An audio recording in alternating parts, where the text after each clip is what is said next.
Hi guys and welcome back to the channel Deepak Yadav Education. Welcome to the Daily Hindu News and Editorial Analysis of 22nd of December 2024. तो guys आज है तारीख 22 दिसंबर 2024 और है Sunday. देखेंगे आज के द हिंदू कंप्लीट न्यूज़पेपर को एनालाइज करेंगे। बट लेक्चर में आगे बढ़ने से पहले अगर आपको इस लेक्चर का पीडीएफ चाहिए तो क्या करना है, सबसे पहले डाउनलोड करना है टेलीग्राम, देन उसके बाद जाके सर्च बॉक्स में टाइप करना Deepak Yadav education UPSC. As you can see guys आपको ये वाला चैनल मिल जाएगा, इस पर क्लिक करना और जाकर इस चैनल को ज्वाइन कर लेना। ज्वाइन करने से फ़ायदा क्या होगा, यहाँ पर आपको डेली बेसिस पे लेक्चर का पीडीएफ मिल जाता है, डेली करंट अफेयर के वीडियो का पीडीएफ मिल जाता है और डेली बेसिस पे बहुत सारे डिजिटल नोट्स मिल जाते हैं। नाउ बढ़ते हैं आगे बढ़ने से पहले हमेशा की तरह हम लोग अपने लेक्चर को एक मैप के क्वेश्चन के साथ स्टार्ट करेंगे। तो आज आप सभी को मैप में जाकर देखना है बरदोईबम बलमुख बर्ड सेंचुरी को कहाँ पर है एग्जैक्टली लोकेटेड। इसको अच्छे से मैप में देखना, देन उसके बाद आकर नीचे कमेंट सेक्शन में टाइप करना, जिससे कि आप लोग इसको लंबे समय तक याद रख पाओगे। तो चलिए शुभारंभ करते हैं और चलते हैं सबसे पहले थंबनेल वाले इंपॉर्टेंट आर्टिकल की तरफ। तो दोस्तों जीएस पेपर नंबर 2 पॉलिटी के पॉइंट ऑफ व्यू से एक रेलिवेंट टॉपिक ये होने वाला है। आपने पिछले कुछ समय पर एक वर्ड जो है ना एलिमनी, ये काफ़ी ज़्यादा न्यूज़ में देखा होगा। रिसेंटली अतुल सुभाष जी का भी वो केस आया और वो भी एलिमनी और मेंटेनेंस से रिलेटेड था। तो देखिए यहाँ पे पहले ये जो वर्ड है ना एलिमनी, इसका मतलब समझते हैं। मान लो एक केस है जिसमें यहाँ पे हस्बैंड एंड वाइफ हैं, ठीक है। अब क्या होता है, इनके बीच में कोई डिस्प्यूट होता है जिसकी वजह से यहाँ पर ये दोनों डिसाइड करते हैं कि अब डाइवोर्स लिया जाएगा।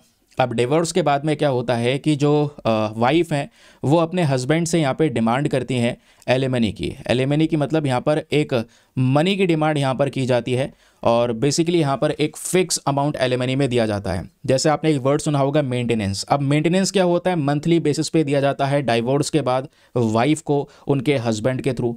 लेकिन जो एलिमनी होता है ये फिक्स अमाउंट यहाँ पे दोस्तों दिया जाता है, जिसको लेकर बहुत सारे केसेस पिछले कुछ समय पर ट्रेंड में आने लगे हैं। अभी सुप्रीम कोर्ट के पास में यहाँ पर एक और केस जाता है। ज़रा ये जो केस है इसको अच्छे से सुनना, उसके बाद यहाँ पर आपको समझ में आएगा कि सुप्रीम कोर्ट यहाँ पे क्या कहना चाहता है, ठीक है। देखिए एक केस यहाँ पर है जहाँ पे हस्बैंड वाइफ के बीच में क्या होता है, डाइवोर्स की यहाँ पे बात होती है और इनकी शादी हुई थी जुलाई 2021 में। जो हस्बैंड हैं वो यूएस बेस्ड आईटी कंसल्टेंट हैं। अब क्या होता है, इनके कोई रिलेशंस के अंदर में जो भी डिस्प्यूट हो उसकी वजह से डिसाइड करते हैं कि डिवोर्स लेना है।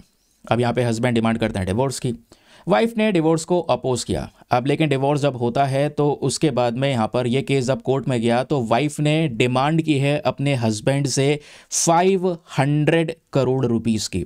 500 करोड़ रुपये यहाँ पर इन्होंने मांगे हैं, बोला है कि इसको एज अ एलिमनी यहाँ पर चाहिए। साथ ही साथ में इन्होंने ये बात क्यों रखी है, 500 करोड़ की डिमांड ये क्यों कर रही है, ज़रा ये सुनते हैं। तो इनकी वाइफ का कहना यह है कि इनके हस्बैंड की फर्स्ट वाइफ भी थी, इनके हस्बैंड की जो पहली वाइफ थी, तो ऑब्वियसली बात है उसके साथ में डाइवोर्स हुआ होगा। देन उसके बाद में करंट वाइफ के साथ में जो भी शादी वगैरह है वो ही है ना, अब इनके साथ में भी डाइवोर्स हो रहा है।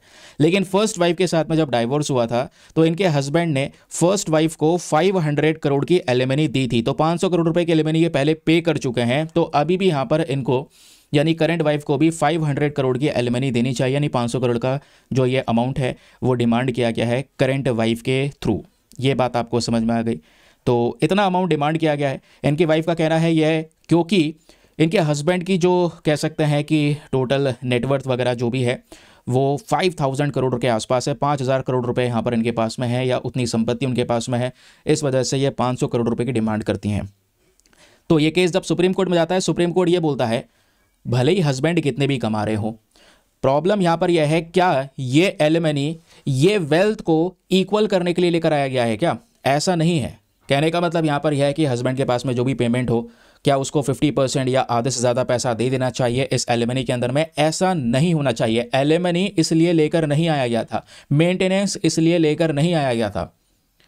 सुप्रीम कोर्ट का यहाँ पर यह कहना है कि भाई ऐसे बहुत सारे केसेस होते हैं। देखिए आजकल इन लॉज का, इन नियमों का मिसयूज लगातार बढ़ चुका है, वो भी यहाँ पे सुप्रीम कोर्ट बोलता है। और इन्होंने ये बोला कि एलिमनी या मेंटेनेंस का प्रोविजन किस लिए था, ज़रा ये सुनिए।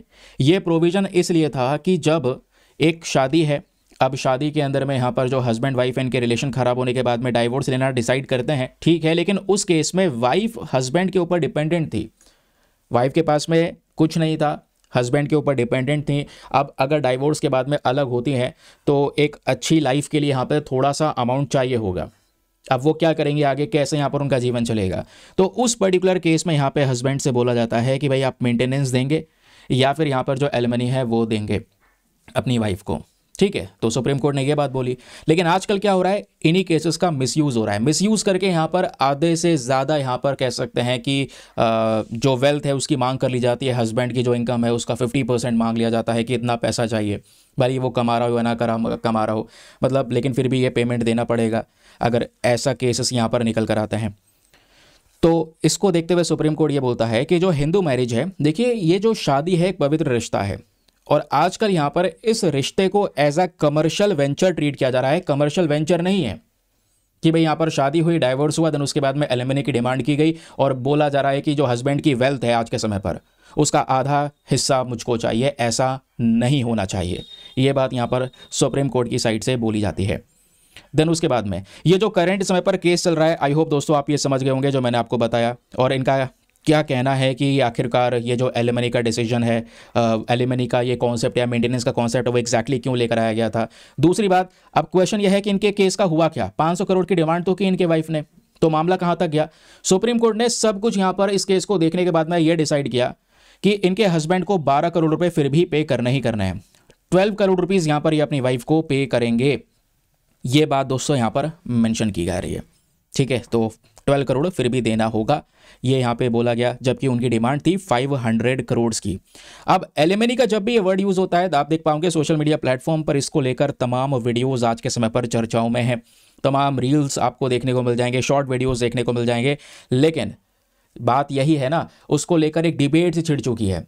फिर लोगों का कहना यहाँ पर यह है कि जैसे जो डाउरी है, जो यहाँ पर दहेज है, जब उसको इलीगल दिया जा सकता है, एक इलीगल का करार दिया जा सकता है, तो फिर यहाँ पे एलिमनी को हम इलीगल क्यों नहीं डिक्लेयर कर सकते।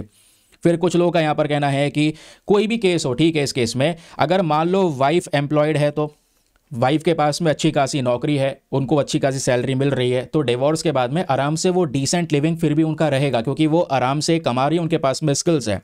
तो ऐसे केसेस में एलिमनी नहीं होनी चाहिए, ये भी यहाँ पे लोगों का कहना है। बाकी आप लोग क्या सोचते हैं एलिमनी को लेकर, नीचे कमेंट सेक्शन में ज़रूर से मेंशन कर सकते हैं, ठीक है। दूसरी बात, सुप्रीम कोर्ट ने दोस्तों 7 से 8 चीज़ें बताई हैं कि एलिमनी होनी चाहिए। ऑब्वियसली बात है, कंपलसरी है, लेकिन ये उन केसेस में है जहाँ पे वाइफ डिपेंडेंट थी हस्बैंड के ऊपर में। तो ये सब चीज़ें हमें अच्छे से देखना होगा, है ना। तो उसके अलावा यहाँ पर देखना ये होगा हस्बैंड की कैपेसिटी कितनी है, ये भी चेक करना ज़रूरी है, क्योंकि एलिमनी में जो लिमिट है ये लगानी बहुत ज़्यादा ज़रूरी है। अदरवाइज़ यहाँ पे क्या है, हस्बैंड ने जो भी यहाँ पे अर्न किया है उसका 50% वेल्थ का क्लेम करना या उसका डिमांड करना, ये चीज़ यहाँ पे सही नहीं है, इनका कहना यह है। उसके अलावा कि भाई वो जो व्यक्ति है उसकी खुद की कैपेसिटी कितनी है, उसकी इनकम कितनी है, वो सब डिसाइड करने के बाद में ही एलिमनी को देना डिसाइड किया जाएगा, ये बात सुप्रीम कोर्ट बोलता है। ऐसे बहुत सारे फैक्टर्स उन्होंने यहाँ पर डिसाइड किए हुए हैं। फिर एट द लास्ट, अब फॉर एग्जांपल जैसे आपको कोई जजमेंट वगैरह लिखना हो, तो सुप्रीम कोर्ट का एक और जजमेंट एलिमनी को लेकर एक इंपॉर्टेंट कोट है। क्या डिसाइड कर सकते हैं, क्या लिख सकते हैं, alimony not to penalize husband but to ensure decent living for life. ऐसा नहीं है कि हस्बैंड के ऊपर पेनल्टी लगाई जा रही है इस एलिमनी के माध्यम से, ऐसा नहीं होना चाहिए। एलिमनी इसलिए लेकर आया गया है ताकि वाइफ एक डिसेंट लिविंग के साथ अपना जीवन आगे चला सके, स्पेशली उसके लिए लेकर आया गया था। कुछ केसेस के लिए हैं, बट करंट समय पर जो मिसयूज़ हो रहा है इन लॉज का, ये गलत है। आई होप आपको इसको लेकर एक बढ़िया तरीके से क्लैरिटी मिल चुकी है। बाकी बहुत आर्टिकल्स बाकी आने वाले समय पर एक एक करके हर एक चीज़ मैं डिस्कस करूँगा। चलिए आगे आते हैं, लेकिन आगे बढ़ने से पहले एक इंपॉर्टेंट इन्फॉर्मेशन। अगर आप लोग हमारे पेड ग्रुप्स को ज्वाइन करना चाहते हैं तो आपके पास में बढ़िया मौका है इसको ज्वाइन करने के लिए। यहाँ पर आपको डेली बेसिस पे करंट नोट्स के PDF वगैरह प्रोवाइड करवाए जाते हैं। फॉर एग्जांपल जो भी डिटेल्स आप लोगों ने देखी है, ऐसे ढेरों डिटेल्स आगे मैं डिस्कस करने वाला हूँ। न्यूज़पेपर के आर्टिकल के साथ में प्रॉपर नोट्स आपको मिलने वाले हैं। ये सब चीज़ें दोस्तों यहाँ पर आपको इस ग्रुप में मिल जाती हैं। और ये जो ग्रुप में PDF मिलता है, ये प्रिंटेबल फॉर्म का PDF होता है, जिसका प्रिंट आउट वगैरह आप निकलवा पाएंगे, ठीक है। उसके अलावा दोस्तों यहाँ पर अगर आप देखोगे तो इस ग्रुप में आपको करंट अफेयर का जितना भी कंटेंट है डेली बेसिस पे अपलोड करके दिया जाता है। डेट वाइज सभी PDFs पड़े हुए हैं, किसी भी तारीख का PDF उठाकर डाउनलोड करो, पढ़ो, डिलीट करो, अनलिमिटेड ऑप्शंस आपके पास में अवेलेबल हैं। उसके अलावा ग्रुप को ज्वाइन करने का जो फी पेमेंट है वो भी बहुत ही ज़्यादा मिनिमम है, just 499 for the lifetime access. जब तक आपका सिलेक्शन ना हो जाए तब तक आप 499 में इस ग्रुप को ज्वाइन करके रख सकते हैं। ज्वाइन करने के लिए क्या करना है, व्हाट्सएप पर जाना, यहाँ पर आपको एक नंबर दिया गया है 8534873368। इस नंबर पर मैसेज कर देना कि हाँ I want to join this group. वहाँ पे आपको रिप्लाई मिलेगा, पेमेंट का प्रोसेस दिया जाएगा और उससे ज़्यादा इंपॉर्टेंट आपको डेमो वीडियो का लिंक भी मिलेगा। आप पूरे डेमो वीडियो को चेक कर सकते हैं, देख सकते हैं मुझको कहाँ पर क्या फ़ायदा होगा, अपने आप को कंप्लीटली सेटिस्फाई करने के बाद में जाकर ये इन्वेस्टमेंट कर सकते हैं। ठीक है, तो चलिए आगे आते हैं। लेकिन आगे बढ़ने से पहले यार मेक श्योर क्या करो, वीडियो पे जो लाइक का बटन है कम से कम उसको प्रेस कर दिया करो। 5000 लाइक्स का टारगेट है जिसको आप सभी लोग मिलकर सपोर्ट कर सकते हैं। अगली जो खबर है दोस्तों, आज न्यूज़पेपर में पेज नंबर 1 पे प्रेजेंट है। बोला जा रहा है कि जो गुड्स एंड सर्विस टैक्स है इसको लेकर दोस्तों रिव्यू किया गया है। और मैं आपको बताऊं ये सब चीज़ें क्यों डिस्कस की जा रही हैं, क्योंकि अभी जीएसटी काउंसिल की 55वीं मीटिंग की बैठक होती है। ये आपके सामने फोटो दिख रहा है, ये 55th मीटिंग है जिसके अंदर में डिसाइड किया जाता है भैया कौन सी चीज़ के ऊपर में टैक्स लगाना है, कौन सी चीज़ के ऊपर से टैक्स हटाना है, किसके ऊपर टैक्स बढ़ाना है, किसके ऊपर टैक्स को कम करना है। ये सब डिसाइड किया जाता है इसी काउंसिल की मीटिंग में। अभी मैं आपको बताऊंगा काउंसिल के बारे में भी, सो डोंट वरी। ठीक है, हमारे कॉन्स्टिट्यूशन से यहाँ पर पावर मिलती है इस जीएसटी काउंसिल को कॉन्स्टिट्यूट करने की। तो जीएसटी काउंसिल की 55वीं मीटिंग हुई जहाँ पे सभी लोगों ने यहाँ पर डिसाइड किया कि भाई हाँ टैक्सेस के अंदर में कुछ चेंजेस करे जाएंगे और चेंजेस करे गए। काफ़ी सारी चीज़ें ऐसी हैं जिसके ऊपर में टैक्स बढ़ाया गया है और कुछ चीज़ें ऐसी भी हैं जिसके ऊपर में टैक्स को लेकर छूट दी गई है। अच्छा, जीएसटी आपको पता है दोस्तों ये एक इनडायरेक्ट टैक्स है। अब टैक्स भी दो प्रकार के होते हैं, एक होता है डायरेक्ट टैक्स और एक होता है इनडायरेक्ट टैक्स। क्या फ़र्क है दोनों के बीच में? डायरेक्ट टैक्स दोस्तों दो जो डायरेक्टली पे किया जा रहा है। अब ये कैसी बात है, फॉर एग्जाम्पल यहाँ पे जो इनकम टैक्स वगैरह है दोस्तों, इसमें से जो टैक्स कटता है वो आपका डायरेक्ट टैक्स है। ठीक है, जो आप यहाँ पर डायरेक्टली पे करते हैं। अब डायरेक्ट टैक्स हर कोई व्यक्ति पे नहीं करता, ठीक है, कुछ लोग जो इनकम टैक्स के दायरे में आ रहे हैं उनको ये पे करना पड़ता है। बाकी इनडायरेक्ट टैक्स की जब हम लोग बात करते हैं तो इनडायरेक्ट टैक्स हर कोई व्यक्ति पे करता है, उसको पे करना ही पड़ेगा, क्योंकि ये इनडायरेक्ट टैक्स छोटे छोटे सामानों के ऊपर, हर चीज़ के ऊपर में लगता है। आप दुकान से कोई भी सामान लेकर आएंगे उसके ऊपर जो टैक्स दे रहे हैं वो आपका इनडायरेक्ट टैक्स है। तो जीएसटी भी दोस्तों यहाँ पर हमारा इनडायरेक्ट टैक्स है। अब पहले ऐसे बहुत सारे अलग अलग टैक्सेस हुआ करते थे, सबको ख़त्म करके 1 जुलाई 2017 में ये जीएसटी का कॉन्सेप्ट लेकर आया गया। जैसी जीएसटी आया बाकी सारे जो टैक्सेस हुआ करते थे वो सब खत्म कर दिए गए। तो उसके बाद से वन नेशन वन टैक्स का कॉन्सेप्ट चलाया गया। तो आज दोस्तों जीएसटी को लेकर ये सारा का सारा वर्क किया जाता है। आप देख पाएंगे स्टेट के जितने भी यहाँ पे फाइनेंशियल सेक्टर्स को मैनेज करने वाले मिनिस्टर्स है वो भी प्रेजेंट है, सेंट्रल गवर्नमेंट के मिनिस्टर्स प्रेजेंट है, फिनांस मिनिस्टर यहाँ पे निर्मला सीतारमन जी वो आपको देखने को मिल जाएंगी। इन सब ने मिलकर डिस्कस किया है यहाँ पे कि कौन कौन सी चीज़ों के ऊपर में टैक्स हटेगा और कौन कौन सी चीज़ों के ऊपर में टैक्स लगेगा। अब दोस्तों सबसे पहले कल ट्रेंड भी कर रहा था पॉपकॉर्न वाला मामला।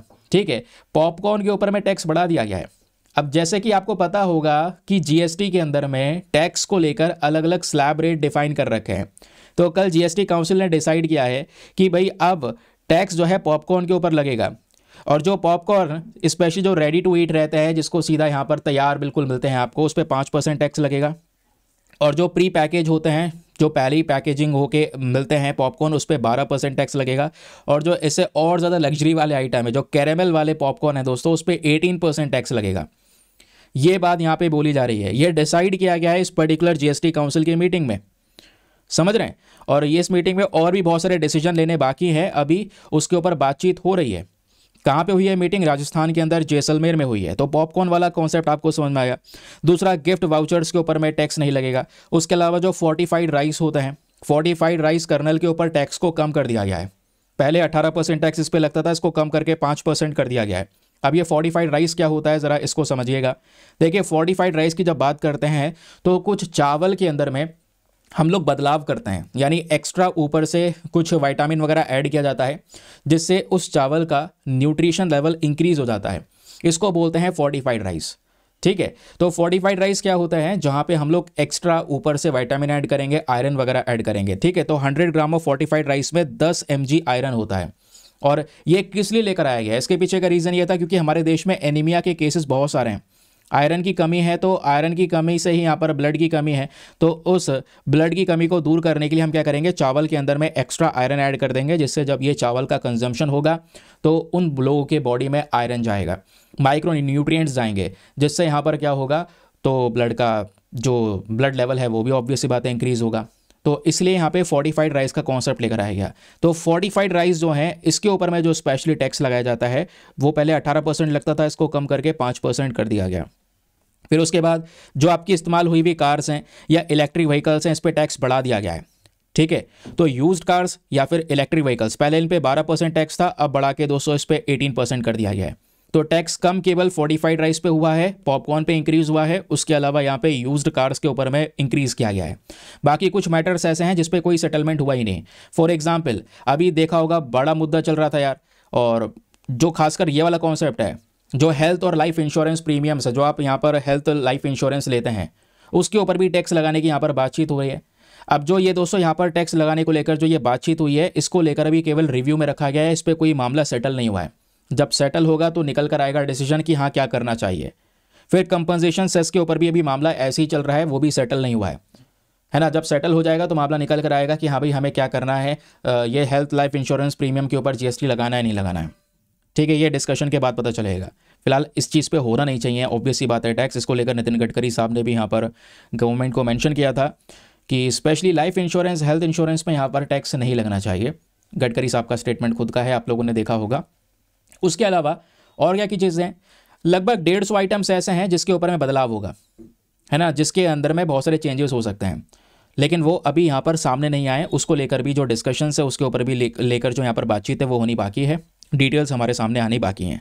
ठीक है, तो ये ध्यान में रखिएगा। जो बड़े बड़े मैटर हैं वो यहाँ पर डिफाइन करे गए हैं, वो मैंने आपको ऑलरेडी समझा दिया है। कुछ मैटर रह गए हैं वो भी आपको बता दिया है। अच्छा, टैक्सेस की छूट किस चीज़ के ऊपर दी गई है, तो ये ध्यान में रखिएगा, जो आपकी यूज कार है या इलेक्ट्रिक व्हीकल है उस पर टैक्स बढ़ गया, लेकिन जो जीन थेरेपी होती है ना, आप जीन थेरेपी करवाते हैं, बहुत सारी थेरेपीज़ होती हैं अलग अलग बीमारियों के अंदर में, तो जीन थेरेपी पे टैक्स नहीं लगेगा।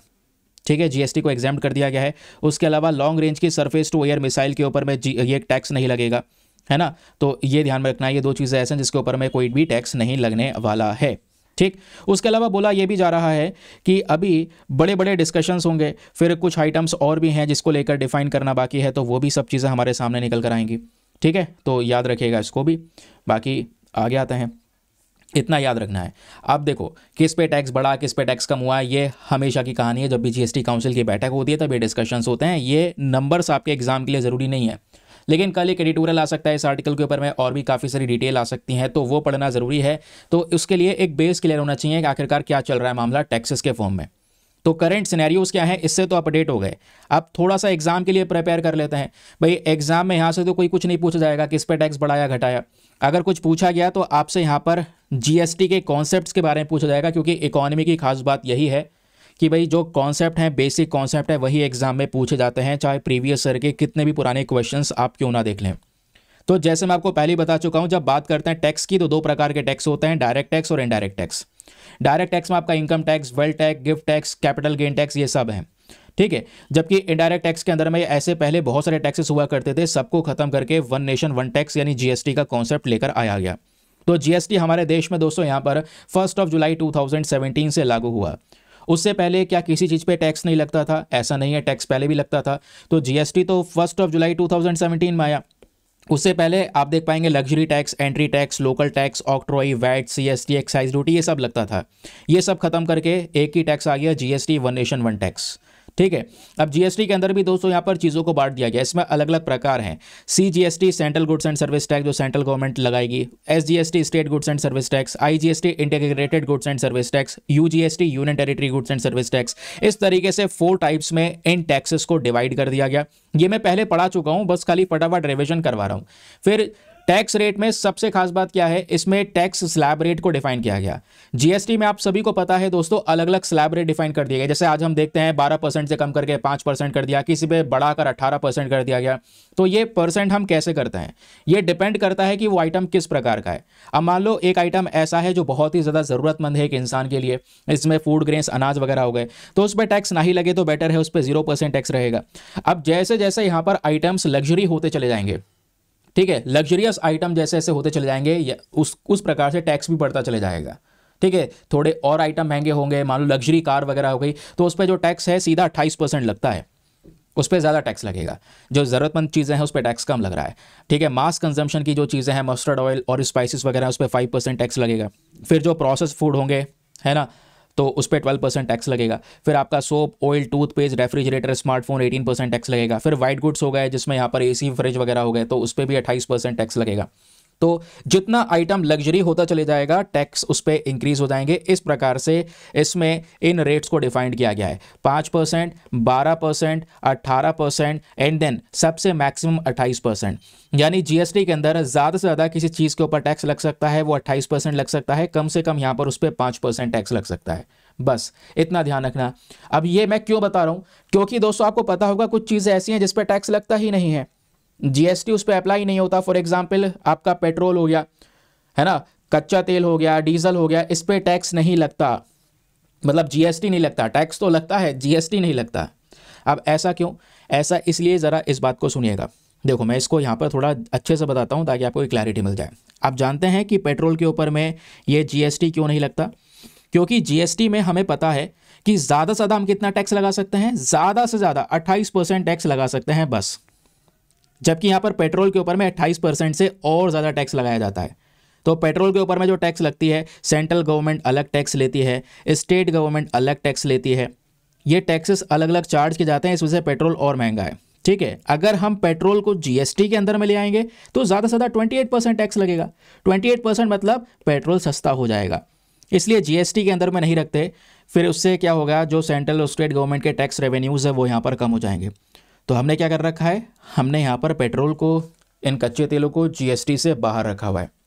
ठीक है, रीज़न आपको समझ में आ गया है। लग्जरी आइटम्स वाला मामला ये सब मैं आपको क्लियर कर चुका हूँ, तो उस पर आप ज़्यादा टाइम वेस्ट मत कीजिएगा। हाँ, अब ये थोड़ा काम की इन्फॉर्मेशन है। हम बात करते हैं काउंसिल के बारे में। तो अभी हमने आर्टिकल ही यही पढ़ा कि भाई जीएसटी काउंसिल की 55वीं बैठक हुई है।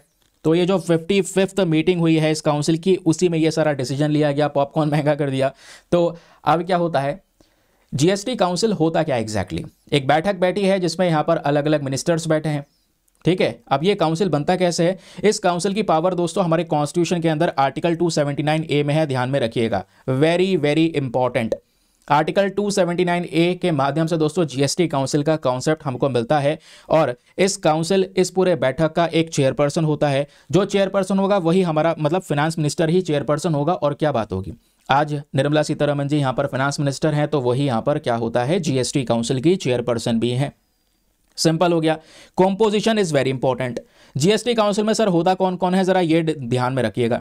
जीएसटी काउंसिल में सबसे पहले होते हैं हमारे फिनांस मिनिस्टर निर्मला सीतारमण जी हो गए, वो चेयरपर्सन भी होती हैं। उसके अलावा जो स्टेट इंचार्ज ऑफ रेवेन्यू और फिनांस, जैसे मैंने आपको बोला कि स्टेट के जितना भी फाइनेंशियल मैनेजमेंट करता है जो मिनिस्टर, वो मंत्री आपको देखने को मिलेंगे। स्टेट फिनांस मिनिस्टर्स देखने को मिलेंगे। तो स्टेट सेंट्रल गवर्नमेंट दोनों मिलकर यहाँ पर इस काउंसिल में शामिल होती है। सब मिलकर डिसीजन लेते हैं इन टैक्सेशन वाली पॉलिसीज के ऊपर में। जो डिसीजन लिया जाता है मेजोरिटी के आधार पर डिसीजन लिया जाता है, उसके लिए यहाँ पर ये वोटिंग होती है। लगभग 3/4 मतलब बोला जाता है, एटलीस्ट जो 3/4 टोटल मेंबर्स प्रेजेंट हैं वो वोट करते हैं, उसके आधार पे यहाँ पर यह डिसीजन लिया जाता है जीएसटी काउंसिल में। बाकी जीएसटी काउंसिल की पावर और फंक्शंस क्या होती हैं बता ही दिया है। इनका मेन काम क्या है, टैक्सेस को डिसाइड करना, किसी चीज़ पे टैक्स हटाना है, किसी पे लगाना है, किसी पे कम करना है, किसी पे बढ़ाना है, ये सारे डिसीजंस इन्हीं काउंसिल में होते हैं। तो इनके पास में ये सारी पावर्स होती हैं। ठीक है, क्लियर? तो ये था हमारा जीएसटी का कॉन्सेप्ट। हमने आर्टिकल भी पढ़ लिया और हाथों हाथ जीएसटी का कॉन्सेप्ट भी जान लिया। जिनको मतलब मैक्सिमम लोगों को पता ही होगा ये कैसे वर्क करता है, जो बिगनर है उनको एक आइडिया लग गया होगा कि हाँ भाई ये सब ऐसे ऐसे वर्क करता है। चलिए आगे आते हैं अगली इंपॉर्टेंट खबर पर। अगली खबर भी पेज नंबर 1 पे ही है। इसको हम जीएस पेपर नंबर 3 एनवायरमेंट वाली कैटेगरी में डालने वाले हैं। और काफ़ी इंपॉर्टेंट टॉपिक है क्योंकि यहाँ पे मैं नेशनल के साथ साथ इंटरनेशनल कवरेज भी करने वाला हूँ। थोड़ा अलग से भी इसमें आपका कुछ डेटा ऐड करूँगा, तो वो भी पता होना चाहिए। बाकी यार मैं ही आर्टिकल डिस्कस करूं उससे पहले मेक श्योर करना है चैनल पे सब्सक्राइब का बटन है उसको भी प्रेस कर लेना, बेल आइकॉन दबा लेना, ऑल नोटिफिकेशन को ऑन कर लेना, ताकि जब जब ये वीडियोस अपलोड होंगे सबसे पहले नोटिफिकेशन आपके पास में आराम से पहुंच जाएगा।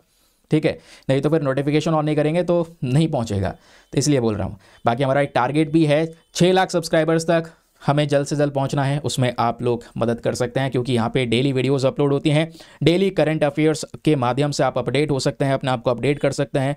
न्यूज़पेपर के थ्रू यहाँ पे चीज़ें पढ़ते हैं। न्यूज़पेपर पढ़ने की यहाँ पर एक हैबिट डेवलप होती है। न्यूज़पेपर को पढ़ने का तरीका पता चलता है, सिलेबस से क्या चीज़ें लिंक करनी है, वो सब तरीके आपको डेली बेसिस पे इन वीडियोज़ में पता चलते हैं। तो चलिए, ये जो टॉपिक है यहाँ पे एक रिपोर्ट पब्लिश हुई है। उस रिपोर्ट का नाम क्या है पहले ये जान लेते हैं। यह है India state of forest report 2023। देखिए, क्योंकि वर्ड आ रहा है यहाँ पर India state of forest report, तो ये भारत के अंदर जो जंगल हैं उसको लेकर रिपोर्ट कवर की गई है। कि भारत में जो जंगल वाले एरिया है वो बड़े हैं या घटे हैं, वो डिटेल है। ऐसी एक रिपोर्ट आती है इंटरनेशनल लेवल की, जहाँ पे दुनिया में जंगल की संख्या बढ़ी है या कम हुई है वो भी डिफाइन किया जाता है। तो इस रिपोर्ट का कहना है 25% भारत का जो टोटल एरिया है वो ग्रीन कवर में आ रहा है आज के समय पर।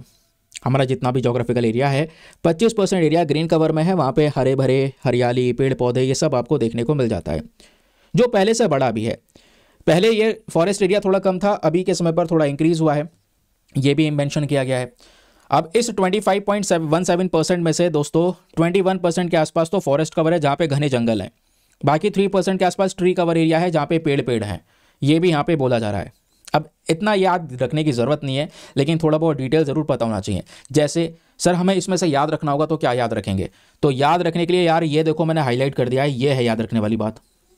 अब ये क्या बोलता है भाई, यहाँ पे ये मेंशन किया जा रहा है 2021 से अभी तक 2021 से अभी तक हमारे देश में वो कौन सा राज्य है जिसके पास में सबसे ज़्यादा जंगल या सबसे ज़्यादा पेड़ पौधे हैं, वो है Madhya Pradesh. Madhya Pradesh has had the largest area under the forest and tree cover, ये एरिया भी यहाँ पर बताया गया है। तो ये ध्यान में रखिएगा, हम मध्य प्रदेश में सबसे ज़्यादा हरियाली, सबसे ज़्यादा जंगल, सबसे ज़्यादा पेड़ पौधे हमको नजर आते हैं पूरे देश में, और ये बात खुद हमारी ही रिपोर्ट बोलती है जिसका नाम है Indian state of forest report 2023। That's it. अब ये सब करना ज़रूरी भी है, हमें अपने जंगलों को इंप्रूव करना ज़रूरी है, इसको और ज़्यादा यहाँ पर पेड़ पौधे लगाने की आवश्यकता है। ये बात हमारे एनवायरमेंट मिनिस्टर भूपेंद्र यादव जी बोलते हैं, और इनका कहना यहाँ पर यह है कि इंडिया ने ये सब करके कार्बन सिंक को इंप्रूव भी किया है। यानी कि जब ये पेड़ पौधे होंगे तो सिंपल सी बात है यार, पोल्यूशन को काउंटर कर पाएंगे, गर्मी को काउंटर कर पाएंगे। क्योंकि आपको पता है ये ट्री का मेन काम क्या है भाई, पेड़ पौधे का मेन काम है जो कार्बन है उसको ये एब्जॉर्ब करते हैं और हमको ऑक्सीजन प्रोवाइड करवाते हैं। ठीक है, अब जब भाई कार्बन एब्जॉर्ब कर रहे हैं, अगर पेड़ पौधे ज़्यादा होंगे तो हमारे एनवायरनमेंट में जो कार्बन एमिशन हो रहा है, जो प्रदूषण हो रहा है, इसको ये एब्जॉर्ब करेंगे। तो पेड़ पौधे कार्बन को एब्जॉर्ब कर लेते हैं और ऑक्सीजन को यहाँ से एमिट करते हैं, हमको ऑक्सीजन प्रोवाइड करवाते हैं। तो पिछले कुछ समय पर पेड़ पौधे इंक्रीज हुए हैं, बढ़ेंगे तो ऑब्वियस सी बात है कार्बन को ज़्यादा एब्जॉर्ब करेंगे, हमारे एनवायरनमेंट को ज़्यादा क्लीनर बनाएंगे। तो हमने ये भी टारगेट रखा है कि हम आगे और भी पेड़ पौधे लगाने वाले हैं, और हमारा मेन पर्पस है 2030 तक 2.25 बिलियन टन के आसपास जो कार्बन है उसको ख़त्म करना। और ख़त्म करने का तरीका बहुत बेहतर यही है कि भाई ये सब जंगलों को बढ़ाया जाए। अब आपके दिमाग में क्वेश्चन एक और आना चाहिए, ठीक है, आना चाहिए वैसे। क्वेश्चन यहाँ पर यह है कि सर हमारे देश में कितने जगह पर हरियाली है, कहाँ कहाँ पे जंगल है, ग्रीन कवर है, ये पता कैसे चलता है? तो ये पता चलता है दोस्तों एक पर्टिकुलर सैटेलाइट के माध्यम से। ये यहाँ पर आप लोग देख पाएंगे एक और डिटेल, चलिए ज़रा इस पे ध्यान दीजिए। हमारे पास में एक सैटेलाइट है जो इंडियन स्पेस रिसर्च ऑर्गेनाइजेशन के थ्रू ऑपरेट की जाती है, और उस पर्टिकुलर सैटेलाइट के माध्यम से ही ये डेटा निकाला जाता है। यह है रिसोर्स सेट सीरीज़ की सैटेलाइट। इसी ने यहाँ पर ये सारा डेटा देखा है और ये सब कवरेज वो करता है कि भाई कहाँ कहाँ पर ग्रीन कवर है। ठीक है, तो सैटेलाइट का डेटा इस्तेमाल करके ये रिपोर्ट्स हमारे सामने आती हैं। क्लियर? चलिए, न्यूज़ आर्टिकल तो समझ में आ गया, लेकिन न्यूज़ आर्टिकल के अलावा बहुत सारी और भी चीज़ें हैं जो एग्जामिनेशन में आप लोगों से पूछी जाएंगी। जैसे ये तो मैंने आपको बता दिया हमारे देश के स्तर पे क्या कहानी है और मध्य प्रदेश कहाँ पे स्टैंड करता है, ये याद रखिएगा।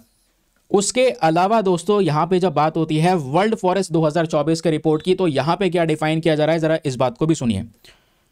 तो ये वर्ल्ड फॉरेस्ट जो रिपोर्ट है इसको फूड एंड एग्रीकल्चर ऑर्गेनाइजेशन ने पब्लिश किया था। ठीक है, ये पब्लिश करती है तो यूनाइटेड नेशन की ही बॉडी है ये FAO। ये बहुत ही ज़्यादा कंप्रहेंसिव एनालिसिस प्रोवाइड करवाती है हमारे जंगलों के कंडीशंस की, भाई जंगलों में क्या स्थिति चल रही है, फॉरेस्ट कवर क्या है, उन सब का डेटा ये हमको प्रोवाइड करवाती है।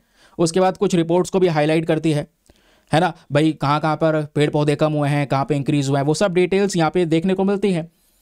तो पिछले कुछ समय पर कुछ कंट्रीज ऐसी हैं जहाँ पे सबसे ज़्यादा फॉरेस्ट कवर है। फॉर एग्जाम्पल यहाँ पे आता है Russia, then Brazil, then Canada, then US and then उसके बाद चाइना।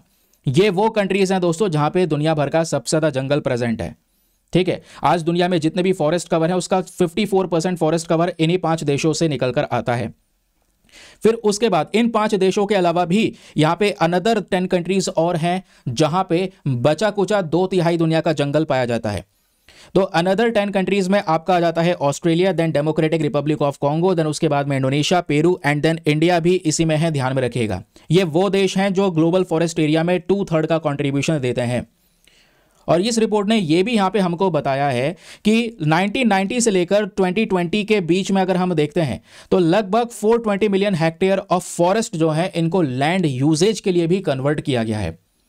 ठीक है, तो ये कुछ डिटेल्स हैं जिसको आप लोग यहाँ पे आइडिया के तौर पे याद रख सकते हैं। This is very important.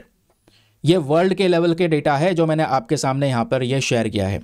बाकी वो मैंने आपको बता ही दिया था हमारे देश के स्तर पे क्या चीज़ें बताई जा रही हैं। ये भी बोला जा रहा है कि देखो यहाँ पे अगर हम इंडिया को सेपरेटली कवर करें तो इंडिया में भी फॉरेस्ट एरिया इंप्रूव हुआ है। ठीक है, कुछ कंट्रीज ऐसी हैं जिन्होंने 2020 में एक अच्छा गेन किया है, जिसमें China, Australia, India, Chile, Vietnam, Turkey, US, France, Italy, ये सब हैं। तो इन सब का गेन इस तरीके से हुआ। ठीक है, उसके अलावा यहाँ पे मैंने जैसा बोला कि आजकल पेड़ों की कटाई जो हो रही है वो अफ्रीका, साउथ अमेरिका, एशिया में ज़्यादातर हो रही है, लेकिन पिछले कुछ समय पर यह रेट भी थोड़ा सा कम हुआ क्योंकि लोगों ने थोड़ा सा इंप्रूवमेंट किया है अपने यहाँ पे। फिर भी लेकिन उसके बावजूद भी आज भी डिफॉरेस्टेशन का स्तर कम नहीं हुआ है। समझ गए? क्योंकि प्रॉब्लम ये भी है, जब ये रिपोर्ट तैयार की गई है तो ये नहीं देखा गया कि कितने सारी जगह पे डेवलपमेंटल प्रोजेक्ट्स चल रहे हैं या किस किस एरिया में डेवलपमेंटल प्रोजेक्ट लगने वाले हैं। तो जहाँ पे प्रोजेक्ट लगेगा वहाँ पे पेड़ों की कटाई होगी, उसके बाद में वो प्रोजेक्ट को एस्टेब्लिश किया जाएगा। तो ये कंसर्न्स इस रिपोर्ट में इंक्लूड नहीं है, इन्होंने बस खाली ये ऊपर का डेटा शेयर किया है जो मैंने आपके साथ में शेयर किया है। अब क्वेश्चन बनेगा, सिंपल सी बात है, एग्जाम में रिपोर्ट्स के अकॉर्डिंग तो आपने यही लिखना है। समझ गए? चलिए दोस्तों, अगली इंपॉर्टेंट खबर पर आते हैं आज के न्यूज़पेपर की, और वेरी इंपॉर्टेंट ये भी है क्योंकि जो हमारा इंपॉर्टेंट इंटरनेशनल इंस्टीट्यूशन का टॉपिक है यूपीएससी जीएस पेपर नंबर 2, बिल्कुल लास्ट हेडिंग में चले जाना, वहां पे लिखा हुआ है, तो वहां से ये लिंक होगा।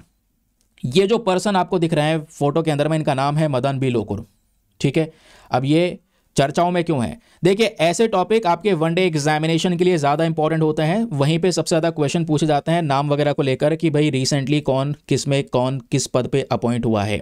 ठीक है, तो यहाँ पे बात हो रही है मदन लोकुर के बारे में। ये United nation internal justice council chief के तौर पे अपॉइंट करे गए हैं। ठीक है, ये हमारे फॉर्मर सुप्रीम कोर्ट के जज रह चुके हैं मदन बी लोकुर। इनको अभी के समय पर United nation international justice council का चेयरपर्सन के तौर पे अपॉइंट किया गया है, तो नाम ध्यान में रखिएगा। अब ये चेयरपर्सन अपॉइंट हुए हैं, कुछ साल के लिए रहने वाले हैं और 2028 में इनका टर्म पूरा होगा। बताया जा रहा है 12 नवंबर 2028 में यहाँ पर इनका टर्म पूरा होने वाला है, तब तक एज अ चेयरपर्सन के तौर पे ये सर्व करेंगे।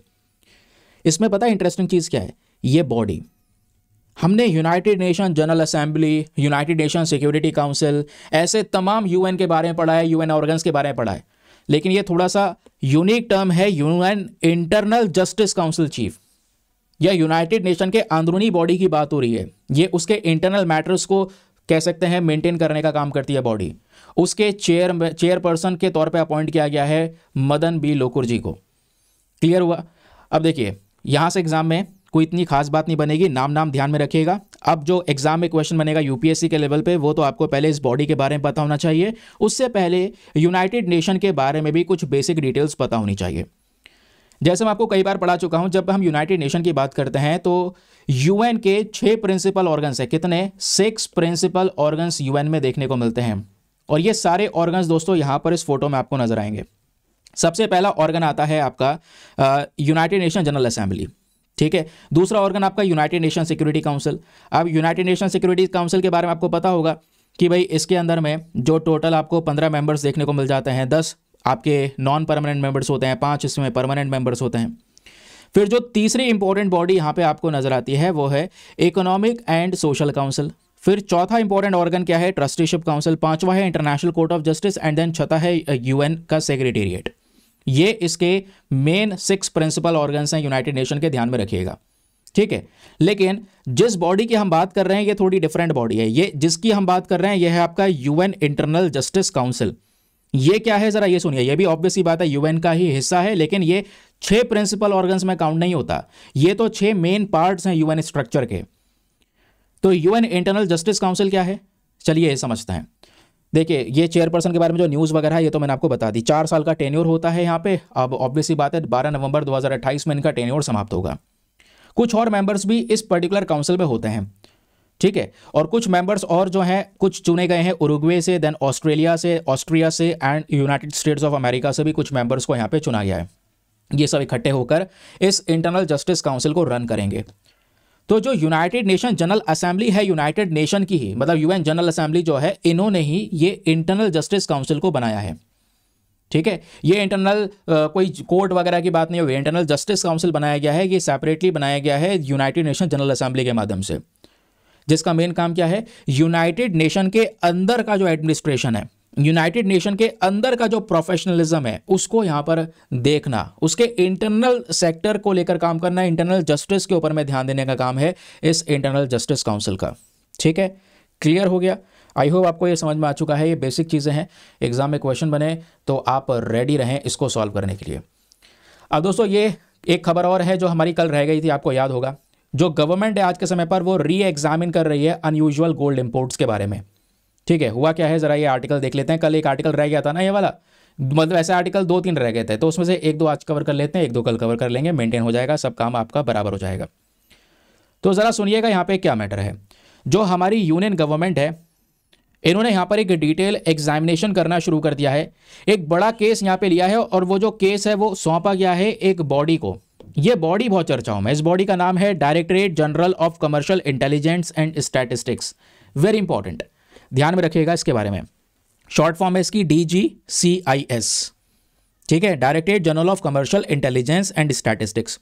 इनको ये काम सौंपा गया कि भाई अब की बार नवंबर 2024 में अगर हम देखेंगे तो जो गोल्ड का इंपोर्ट होता है, ये गोल्ड का इंपोर्ट राइज हुआ है। तो कहोगे अच्छी बात है, सोना खरीदा है लोगों ने। ये जो इंपोर्ट राइज हुआ है ये काफ़ी ज़्यादा कह सकते हैं कि बड़े लेवल पर हुआ है, क्योंकि नवंबर 2024 का डेटा है ये।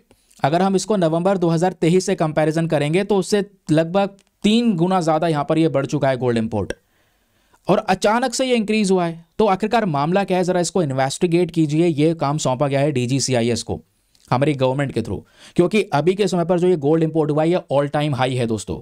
अभी इस साल अभी तक इतना गोल्ड इंपोर्ट नहीं हुआ। नवंबर में एक झटके से $14.8 बिलियन का गोल्ड इंपोर्ट किया गया, जबकि पिछले साल के कंपैरिजन में मैंने बोला ये लगभग 3 गुना ज़्यादा है।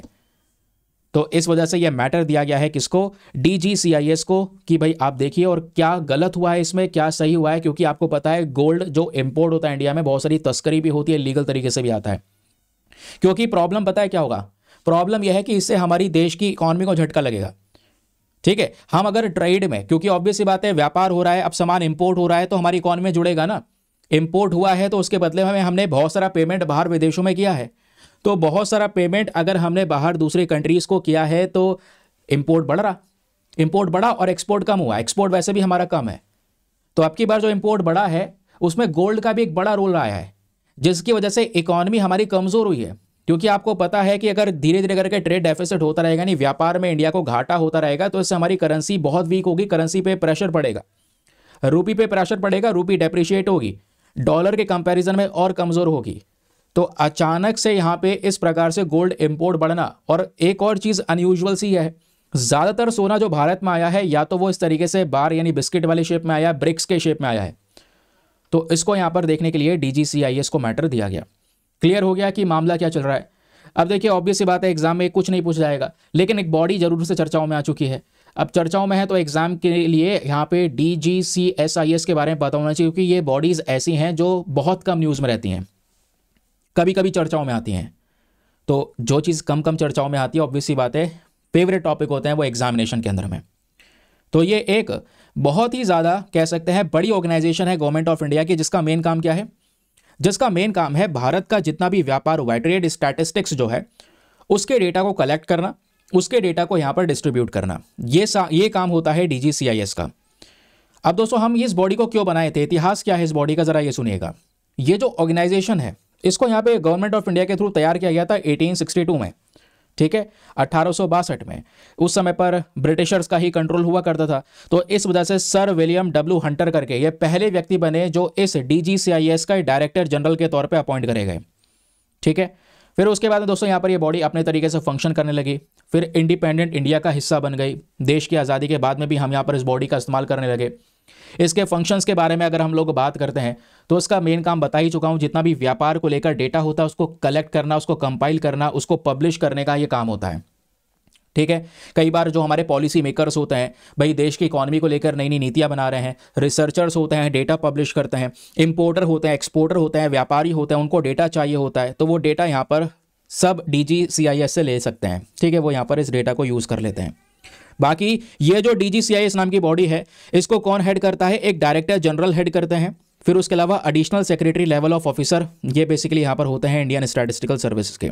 तो इसके एक डायरेक्टर जनरल होते हैं, ध्यान में रखिएगा। और सबसे पहले डायरेक्टर जनरल कौन थे? तो सर विलियम डब्ल्यू हंटर यहाँ पे फर्स्ट डायरेक्टर जनरल थे इस पर्टिकुलर बॉडी के। इस बॉडी का मॉडल मिनिस्ट्री कौन सी है? कहने का मतलब ये कौन से मंत्रालय में आता है, क्योंकि ऐसे भी बहुत क्वेश्चन पूछे जाते हैं कि बताइए ये पर्टिकुलर बॉडी कौन से मिनिस्ट्री के अंडर में आती है। तो देखिए यहाँ पे हम बात कर रहे हैं व्यापार की, व्यापार से रिलेटेड स्टैटिस्टिक्स की, एक्सपोर्ट इंपोर्ट की। तो सिंपल सी बात है, ये जो मिनिस्ट्री है वो है ministry of commerce and industry. तो ministry of commerce and industry के अंडर में ही आपका DGCIS आता है। इसका मेन हेडक्वार्टर कहाँ पर है? कोलकाता में है। ये भी आप थोड़ा सा आइडिया रख सकते हैं। चलिए अगली एक और इंपॉर्टेंट खबर पर आते हैं। यहाँ पे डिस्कशन हुआ था कि जो वाइल्ड लाइफ एक्सपर्ट्स हैं इन्होंने अभी कुछ यहाँ पे ब्लाइंड गंगा रिवर डॉल्फिन को टैग किया, उसके ऊपर में उस डॉल्फिन के ऊपर में एक टैग लगा दिया। अब टैग लगाने के बाद में डेटा इकट्ठा होता रहेगा और उस डेटा के माध्यम से हम उस डॉल्फिन को ट्रैक करते रहेंगे कि वो कहाँ कहाँ पे जा रही है।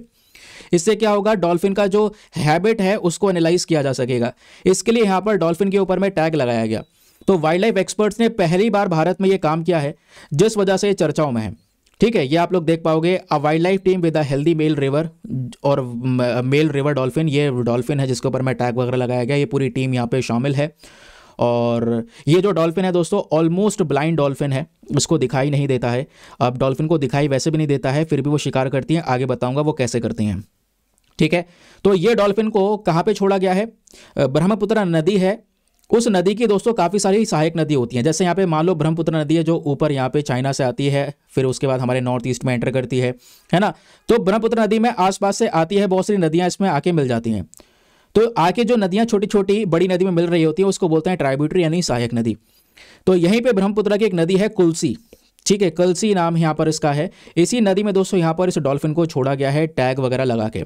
अब जैसे जैसे यहाँ पर ये आगे वर्क करेगी, डॉल्फिन इधर उधर जाएगी, तो सब डेटा हमारे पास में आता रहेगा। हम एनालाइज करते रहेंगे और समझेंगे इनके हैबिटेट को, इनका रहने का तरीका समझेंगे, है ना। फिर इसके लिए अच्छी कंजर्वेशन स्ट्रैटेजीज़ को अपनाया जा सकता है, क्योंकि इससे क्या पता चलेगा, जैसे जैसे इनका रहने का तरीका है हम नई नई पॉलिसीज़ लेकर आ सकते हैं, रणनीति बना सकते हैं कि हाँ भाई इनको कोई परेशानी ना हो, इस तरीके से इनको हैंडल किया जा सकता है। तो यहीं पर एग्जाम के लिए दोस्तों गंगा रिवर डॉल्फिन वाला कॉन्सेप्ट जो भी ज़रूरी है तो पता होना चाहिए आपको इसके बारे में। ये जो है एक फ्रेश वाटर रिवर स्पीशी है। ठीक है, साफ पानी में रहना पसंद है यहाँ पे डॉल्फिन को। उसके अलावा हैबिटेट जैसे मैंने बोला, गंगा रिवर डॉल्फिन है तो गंगा ब्रह्मपुत्र नदी में देखने को मिलती है, लेकिन केवल गंगा ब्रह्मपुत्र तक सीमित नहीं है। गंगा ब्रह्मपुत्र के साथ साथ मेघना और कर्णफुली संगू रिवर में भी आपको ये देखने को मिल जाती है। ये पूरा रिवर सिस्टम जो है इंडिया, नेपाल, बांग्लादेश में फैला हुआ है। एक फ़ोटो था मेरे पास में यार, शायद मैं वो फ़ोटो नहीं लेके आ पाया। अच्छा है यार फ़ोटो, ये देखिए दोस्तों, ये जो है ये ब्रह्मपुत्र नदी है। ठीक है, ऊपर तिब्बत से बन के आती है। अब तिब्बत चाइना ने कब्जा रखा है तो चाइना का टेरिटरी यहाँ पर दिखाया जाता है। तो जब चाइना में ब्रह्मपुत्र नदी बहती है तो उसको बोलते हैं यारलुंग सेंगपो। ठीक है, भारत में एंटर करती है। अच्छा बताइए, भारत में ये वो कौन सा राज्य है जहाँ पे ब्रह्मपुत्र नदी एंटर करती है? अब जब एंटर की तो देखो छोटी छोटी नदी आके इसमें मिल रही हैं। तो छोटी छोटी नदी आके जब इसमें मिलती है ना, तो यही छोटी छोटी नदियाँ क्या होती हैं? ट्राइब्यूटरी होती हैं, सहायक नदियाँ होती हैं। जैसे दिबांग है एक ट्राइब्यूटरी ब्रह्मपुत्र की, फिर लोहित नदी है, ऐसी सुबानसरी है, ठीक है, कपिली है, धानसरी है, उसके अलावा यहाँ पे मानस है ना। ये सब नदियाँ दोस्तों ब्रह्मपुत्र नदी की ट्राइब्यूटरी हैं। ठीक है, ये आप लोग यहाँ पर देख पाओगे।